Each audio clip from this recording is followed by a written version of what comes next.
shir cilmiyeed lagu soo bandhigay daraasaad la xiriirta horumarka maamulka iyo siyaasadda dalka isla markaana ay soo qabanqaabistay jaamacadda Simad ayaa wuxuu maanta ka furmay magaalada Muqdisho.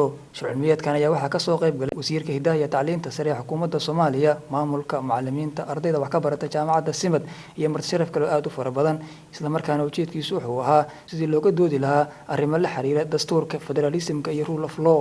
ugu horeyn waxaa goobta shirku ka furmay ka hadlay gudoomiyaha jaamacadda Simad Cabdiraxmaan Maxamed Xuseen Odawa isagoona ka sheekeeyay ujeedka ay shirkan u soo qabanqaabiyeen iyo waxyaabaha la filayo inay ka soo baxaan.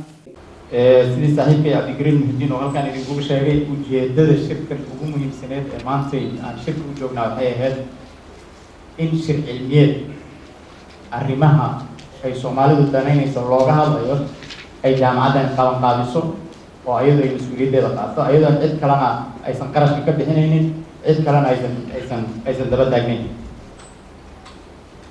shirarka noocan oo kale ah Soomaaliya markii loo qabto hadday ugu roonaato waxaa lagu qaban jiray dowladaha dariska ama meelo kasii koreeya oo looga hadlayo arrinsiga Soomaaliya fundiska iyo markii laga bixiyo dabcan gubashana waxaad iska ogaan kartaa ra'yiga aad leedahay inta uu la ekaan karo.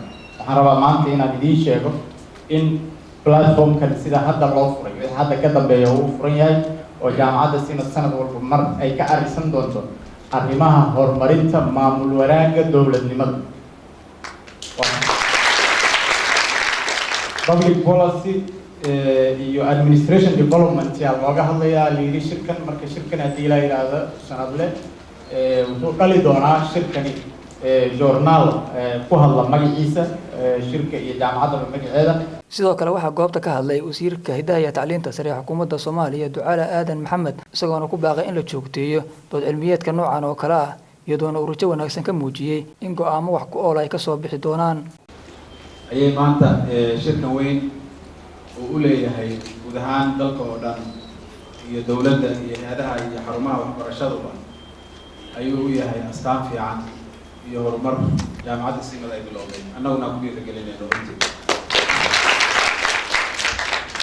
Soomaaliya waxa ka lumay ugu weyn waxa lumay waa rule of law sharciga iyo kala dambeyntii baa dhaxda ka baxay.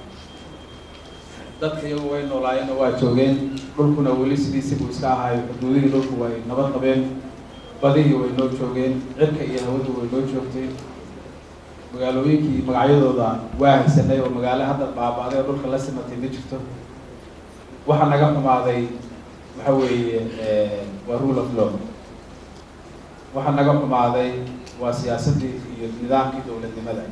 shir cilmiyeedkan ayaa noqonaya kii ugu horeeyay oo lagu qabto Soomaaliya tani wixii ka dambeeyay burburkii dawladda dhexe ee Soomaaliya iyadoona ay soo qabanqaabistay shir cilmiyeedkan jaamacadda Simad oo kamid ah jaamacadaha ku yaala magaalada Muqdisho.